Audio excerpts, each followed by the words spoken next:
Ladies and gents, it's my favourite time of the week, and you know why that is. It's because it's Friday, and that means it's time for Wrestlers of the Week. Now, this week there was no sort of big pay-per-views from any of the big promotions, but what we did see was various good little bits of action popping off all around. And I like these weeks sometimes a little bit more than the big newsworthy weeks, just because there's some characters that maybe we haven't recognised that much in Wrestlers of the Week, creeping on into the league table. So let's take a look at our top 10 and my wrestlers of the week. But before that, of course, we do need to remember to shout out our honourable mentions. This week, Phoenix wrestled well, Nakajima over in Noah wrestled well, Samoa Joe cut a really good promo on SmackDown, but it was just a promo, so he doesn't quite make it. Who does he think he is? Becky Lynch. Tony Storm as well battled through an injury on NXT UK on one of the episodes that was released this week, despite losing the match and the chance to become the first ever WWE UK Women's Champion. A bad week for Tony, in fairness, but she does make the honourable mentions. I also want to mention a big, massive shout out to my boys, the Rascals, over in Impact Wrestling, for debuting their new big finisher to a huge response from commentary and the crowd. Maybe commentary were a bit louder about it than the crowd were, but it was still cool. I popped for it. Basically, one of them went for a standing shooting star press, but he was stood miles away from his opponent on the ground, and the other one just pushed him along in midair. It was pretty inventive. It was pretty cool. Yeah, I liked it. Now, without any further ado, let's crack on with the big top 10. Number 10 is a man who's hit the headlines for the right and the wrong reasons this week, Lars Sullivan. Now, let's get the negative stuff out of the way first. Basically, Lars Sullivan, as I'm sure you may have seen online, made some controversial remarks on bodybuilding forums and stuff about 10 years ago, and then they've all been dug up again. And I never know what to think in these situations, because yes, we should criticise Lars for saying some stupid things in his past, but I think also the act of delving into someone's history and digging up this old stuff is really sort of salacious and morally corrupt as well. So I don't really know what to think. Let's just focus on the wrestling that he did. And what he did was defeat Keith Lee on NXT. This was a very surprising result to me, and maybe you could argue the biggest result of Lars Sullivan's career so far. I was absolutely positive that this was going to be Sullivan's big final send-off from NXT before he gets called up to the main roster, because of course we've seen these cheeky little vignettes on Raw and SmackDown. Who's that lurking in the shadows, out of danger, out of sight? It's Lars It's Lars Sullivan. That was an impression of my English teacher from year 7.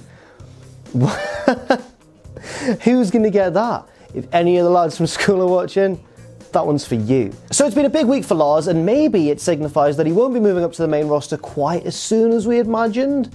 I don't know. Some driver who covers NXT on Graded midweek every week on the Cultaholic YouTube channel reckons that he might be doing a freelance sort of gimmick where he'll pop up on Raw, pop up on SmackDown, maybe delve back into NXT in sort of Kevin Owens fashion, beat up some people there. Who knows? What a crazy freelancer. He's just a gun for hire, but he's out for himself. And he knows the rules, but he doesn't play by them. Out this summer in cinemas now. Number 9, Asuka's back. Go on, Asuka. So pleased for Asuka. I had a look at Asuka's points history in the Wrestlers of the Week series before shooting this video, and I think it's quite telling that I don't think she's earned a single point since WrestleMania weekend, where obviously she lost to Charlotte Flair, and her momentum just went. Asuka, for my money, remains one of the finest women's wrestlers in the world. One of the finest wrestlers in the world. She's fantastic, but at the same time, her booking has not been ideal since losing to Charlotte Flair at WrestleMania. She has been, I'll say it, she's been a little bit buried, you know. She's been put into this tag team with Naomi. Neither of those women really deserve to be in a tag team. They're both big enough to be single stars on their own. They're not really tag team wrestlers. Certainly not Asuka, and not even Naomi anymore. She's not a Funkadactyl no more. No. She's out on her. She's a former SmackDown Women's Champion. For goodness sake. But enough about Naomi, this is all about Asuka, who won a Battle Royal on this week's SmackDown Live, this week's excellent edition of SmackDown Live, certainly better than, we won't talk about Raw. But Asuka won that Battle Royal, last eliminating Sonya Deville, where they were like fighting on the apron, and then she kneed her in the face in a little bit of a sort of go-to-sleep style, but not really. And then Sonya Deville fell to the outside, and Asuka is now added to the TLC match between Charlotte Flair and Becky Lynch. And you know what? Oh, it's a big call. But I think she's going to win it. I think, and this is pure speculation and fantasy booking, but I think Becky Lynch needs to end up on Raw to wrestle Ronda Rousey in the main event of WrestleMania 35, and also the main event of my heart. And then to do so, she needs to obviously lose the SmackDown Women's Championship.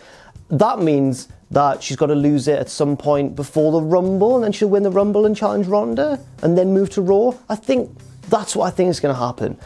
For that to happen, what better way to do it than in a TLC match where she doesn't need to get pinned or submitted and she can actually just be taken out in some crazy spot maybe, and that leaves the door open for Asuka to win the SmackDown Women's Championship. Yes, Charlotte might also win, but I reckon that it's the Empress of Tomorrow's time. I'm banking on Charlotte winning the Mixed Match Challenge and getting into the Rumble at number 30 because she wasn't in the Rumble last year, and I think she should be in it this time around. You know what, I've thought about this, and it feels a bit flimsy, but I'm still behind Asuka fully. Go on, you can do it.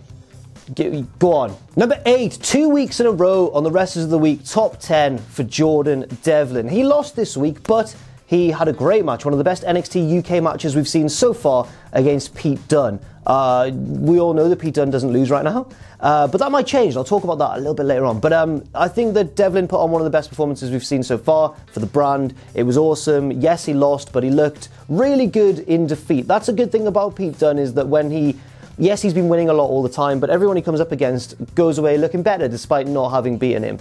Guys like, Dar looked really impressive. Ilya Dragunov of Progress looked really impressive. So he's not a selfish winner, but Jordan Devlin arguably looked the most impressive out of anyone who's lost to Pete Dunne recently. He only lost towards the end because Pete Dunne just went into maximum overdrive, started breaking the fingers and that sort of thing. But Devlin showed off. He's one of the best all-rounders in the UK scene today. He's great in the air, he's great technically, he can strike really well, a part of his game that I didn't actually realise until fairly recently, especially in this match. He can just do it all, and he's come a long way from that first NXT UK Championship tournament where everyone just gave him heat for looking a bit like Finn Balor, but not being Finn Balor, which was a little bit unfair in hindsight. But no, a great week for Jordan Devlin, and I think once the dust clears and Pete Dunne's reign is over, he'll be one of the top contenders to go on another lengthy reign. I think he's got all the tools to make a great success of himself. And I didn't make a single Irish joke for that whole entry, and I'm really proud of myself. Next up, I can pronounce this, I swear. It's time to go over to Stardom, the all-women's promotion in Japan, source of some of the best women's wrestling in the entire world. And it's time to talk about, and I can do this, Utami Hayashi Sheeta. I think I've done it. Utami, for those who don't know, is in more ways than one the Ronda Rousey of Stardom. Well, in many ways, I was going to go 1, she's a woman, she is. Number 2, she's from, I think, a famous family. I think she's got loads of brothers and sisters, and there's some kind of like reality TV stars or something. Not totally positive on that, but she had a name for herself before coming into Stardom. Number 3, she's got an incredible natural affinity for the art of professional wrestling. Utami is taken to the ring like a duck to water. She's only wrestled for about a year or so, maybe 2, but I think it's less than that. I think it's about a year. And she's really, really impressed. I talked about her a little bit. She never made the league table, but she's certainly impressed in Stardom's 5-star GP a few months ago now. Also, she's now won her first title this week in Stardom. It's the Goddess of Stardom Championship. That's not the biggest championship in the promotion. I know it sounds like it, the Goddess of Stardom. It's actually the tag belts. Yes, Utami and her fellow babyface Momo Watanabe, who's kind of the young up-and-comer, although Utami's frighteningly young as well, so they're both really young. They won the tag team titles, defeating Jungle Kiona and her tag partner, I can't quite remember who it was, but defeating some naughty heels and becoming the Goddesses of Stardom. Or are they collectively the Goddess of Stardom? Either way, I was really impressed with Utami. She is just such a natural when it comes to things like, you could argue that mechanically she should be a bit better, but she's honestly better than a lot of women's wrestlers out there today already. She's great mechanically. She can polish it up, I suppose, and yes, maybe she does need to be led through certain stages of a match, but in terms of selling, telling a story, making it believable, all the things that Ronda Rousey also has shown a real natural adaptation for, that's not the right word. I think that Utami is a fantastic wrestler and one for the future, certainly. She could be huge, especially if WWE pick her up at some point. But I'm not going to say that because I want her to stay in Stardom for now and thrive there. So, yeah, just really impressive stuff. Good job, Utami. Could you shorten your last name, please? It's really tricky. Next up, it's time to talk about a wrestler that I'd never heard of before this video. So if I've got anything wrong, please forgive me. It's a lad from All Japan Pro Wrestling named Kai. Yeah, he's one of those ones whose name's in all capitals. Look at him. Absolutely solid. Just before we talk about what Kai did this week, I'd like to give a shout out to Voices of Wrestling, because I found an article they did last year to just get a little bit of background and a feel for Kai's character. It was called The Ace Who Lost His Place.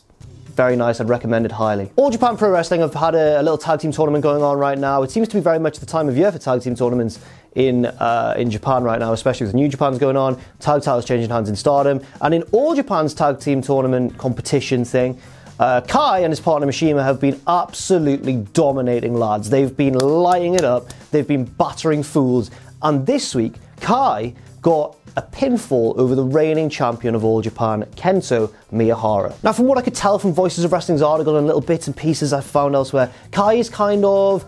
Would it be inappropriate to compare him to Shibata over in New Japan? Someone who should have been a far bigger deal in the promotion than he was, but now he's back and he's kind of fighting his way up the ranks. And now he seems to have staked a legitimate claim to the title with this pinfall over Kento Miyahara. I'm fully behind him. Look at it. You know when you just find a new wrestler, you watch a bit of their stuff and you're like, they're cool, they could really go all the way. I want that from Kai. He's no spring chicken. I think he's in his early 30s, no offense, Pacitti. So I think that he could do this. This is his time. This is his moment. This is his perfect moment with you. Good luck, Kai.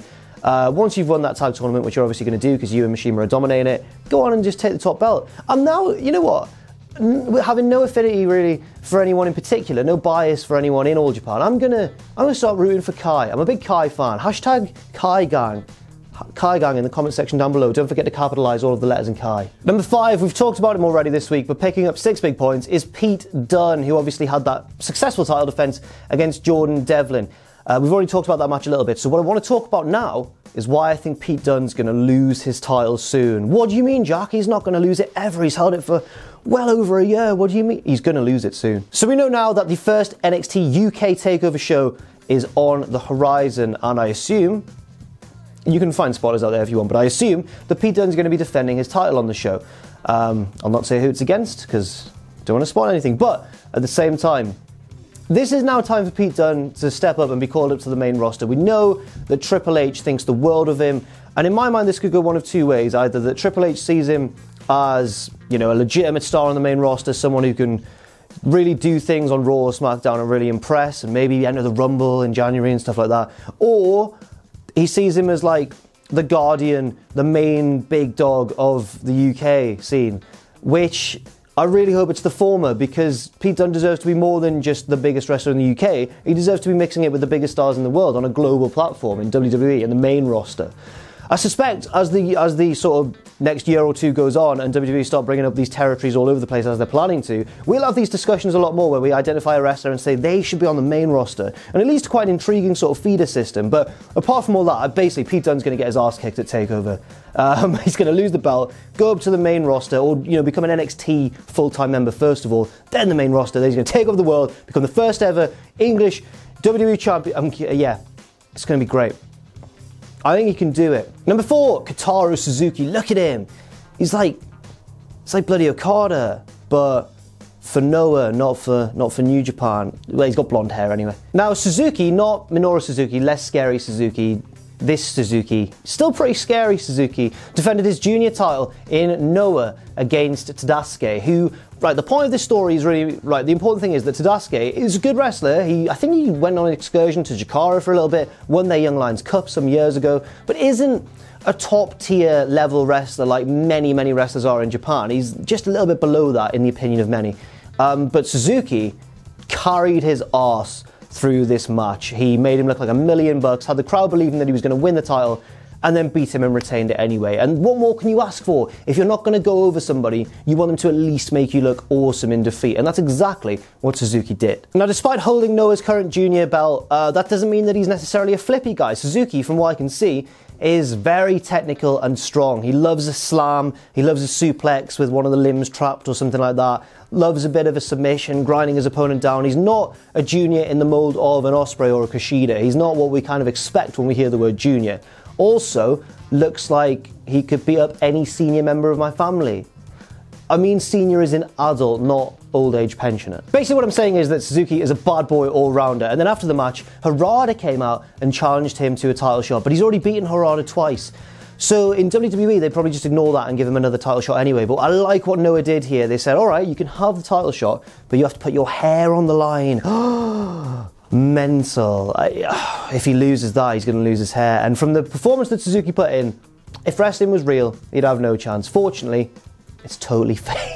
he might well win. Number 3, let's go to Mexico and to CMLL's Leyenda de Plata tournament, the traditional tournament, in which the winner was this week's number 3, Barbaro Cavernario. Cavernario won the tournament, defeating none other than Phoenix in the final, which is, as Meltzer pointed out in this week's Observer, a massive result, not just because it won the tournament for Cavernario, but also because it was a wrestler from CMLL cleanly defeating, clean by the way, AAA's main champion. This is like if Kenny Omega came over to WWE and wrestled, say, well, I guess Daniel Bryan. Wow, what a match that would be. Kenny Omega versus Daniel Bryan in the final of like a King of the Ring revival or something like that. And Kenny Omega just lost clean. Daniel Bryan beat him clean in the middle of the ring, kneed him in the face, and that was that. It would make Kenny Omega, and by extension New Japan, look really weak compared to WWE. And I don't know what AAA were quite thinking with this. Maybe they're trying to strengthen relations between CMLL and themselves. But yeah, they sort of just offered up Phoenix as like a sacrificial lamb who happens to be really good at wrestling. Cavernario just ate him because he's a caveman. That's his entire gimmick. A lot of you might be thinking this is Cavernario's first spell on Wrestlers of the Week. It's not. He picked up 9 whole points in a similar week when not much went on in the big promotions. Like in January or February, like a really early week. He got 9 points, and this week he's finishing 3rd. He's picked up 8. Well done, Cavernario, mate. Maybe you can win in the last 4 weeks of Wrestlers of the Week of 2018. That's not mathematically possible, is it now? Number 2, and the first ever NXT UK Women's Champion, Rhea Ripley. And she's not even from the UK. We've let ourselves down badly here, lads. Come on, sort it out. Let's send someone in there, like Ginny, someone mean, to take that title from her and hold it for bloody UK. I know you said England there, but it's obviously the UK in it. I'm being even more selfish than the joke implied. But on one of this week's episodes of NXT UK, Rhea Ripley defeated Toni Storm. It's kind of been the worst kept secret in wrestling. This was taped quite a long time ago, and then a match was teased for Evolution in which Rhea Ripley would defend the title against someone. Never happened because I think they were planning to air the episode before Evolution, and the order must have got shifted around or something. But basically, anyone who Googled probably saw that Rhea Ripley was the first ever NXT United Kingdom Women's Champion. But it's now official, it has happened now. She defeated Toni Storm. In the match, Toni Storm may have sustained a legitimate injury, but we know that she's not badly injured because in real time later on she won the Mae Young Classic final, if that makes sense. But in this match, if it was real, it looked pretty bad. If it wasn't real, she sold it amazingly. She was like crying and battling through. I think it was probably a little bit of a legitimate back injury, but it worked with the match in a sort of barbaric way because Rhea Ripley was really working the back, trying to use that to her advantage, and eventually put Toni Storm away with the Riptide, and is the first ever NXT United Kingdom Women's Champion. And, according to Ross, Pete Dunne's secret sister, he says they do the same facial expressions, and if you watch her now, you'll never be able to unsee that. They do have exactly the same facial expressions. I think it's good though, it shows how good a heel Rhea Ripley is, and if you look at her progression from the first year of the Mae Young Classic to the second year when she came in as this badass biker sort of heel thing that she's doing now, the difference is night and day. It's absolutely fantastic, and I wouldn't mind seeing her hold this belt for quite a long time. And finally, another name that I might struggle to pronounce, but it's someone else from Pro Wrestling Noah in Japan. It's Kaito Kiyomiya or Kiyomiya. I'll go with Kiyomiya. Kaito Kiyomiya, Wrestler of the Week. Can't even bloody pronounce your... Well done, mate, well done. A little bit of background, Kaito is the hot, young, rising star of Pro Wrestling Noah, and he is hot. Look at it. Oh, bloody gorgeous. And he's only 22. He's younger than me, better looking, can wrestle. I hate him already. I resent giving him each and every one of these 10 points. Anyway, yes, why is he Wrestler of the Week? Well, he won Noah's Grand League tournament. In convoluted fashion, really, there was a 4-way tie at the top of his block. The tournament works the same way as the G1 Climax. There's 2 blocks, they all do a round robin, and then the 2 leaders go into a final. He was in a 4-way tie at the top of his block and only got there because of, head-to-head rules and that sort of thing. So, yes, he earned it, but there was a sense that he's probably going to get dicked on in the final. But again, the weirdness continued because Kaito was meant to come up against Naomichi Marufuji, the John Cena of Pro Wrestling Noah, but Marufuji couldn't wrestle the match due to injury. And if we know how the culture of wrestling works in Japan, which is even sort of more like resilient and tough than even the Western tradition of it, then he must have sustained a serious injury because there's no way that a wrestler would have wanted to voluntarily say, oh, I can't wrestle in the final, I'm injured. It must have been pretty bad for him not to be able to fight through it. Instead, Kaito came up against Nakajima, the sort of current hot star of, you know, of Noah. He's not the John Cena, he's the younger, fresher one, but still very much in his prime. He's now the guy. He's like the... Who's a good example of this? AJ Styles is a bit too old to be the example, I guess. The Seth Rollins. He's the Seth Rollins of, I've done it. I've done it. His opponent was the Seth Rollins of Noah. That works a lot. So despite, you know, his opponent in the final being replaced and that kind of compromised the integrity of the tournament a little bit, it all got brought back with a wonderful final match in which Kaito was able to defeat Nakajima, who I've heard on the street is the Seth Rollins of Noah, defeated him and is now sort of ascending to the next level of his career, and I'm sure he's probably going to be, from the performances that I've seen of him and stuff, I think he's probably going to be the top star in Noah in 5 years or so. It's a bold claim, but look at that gorgeous face. And he can wrestle really well too. I feel like, I don't want everyone to think that I've just given him 10 points because he's pretty. That's not how things work on Wrestlers of the Week, sometimes. Sometimes I talk about the actual wrestling as well, so still keep that in mind, yeah? Now let's take a look at the league table, and to be honest, barely anything has changed in the top 25. I will point out that there are only 4 weeks left to go, so mathematically, only Zack Sabre Jr. and Kenny Omega can stop Will Ospreay now. Can they do it? It's going to be a massive ask, but I mean, if you want any two wrestlers to be able to rack up quick points in succession, Zack and Omega are probably the best for the job. A little bit further down as well, as we move down towards the bottom, Pete Dunne is up to 20th position, having picked up 6 points this week. He's really made a big push for this top 25 in the last few months, so congratulations to Peter. So that's it for now on Wrestlers of the Week. Thank you very much for watching. I've been Jack from Cultaholic.com. You can follow me on Twitter if you want to at Jack the Jobber. You can follow all of us at Cultaholic and check out our Patreon as well, patreon.com/Cultaholic. And never forget, of course, if you haven't done so already, to hit subscribe and to join us.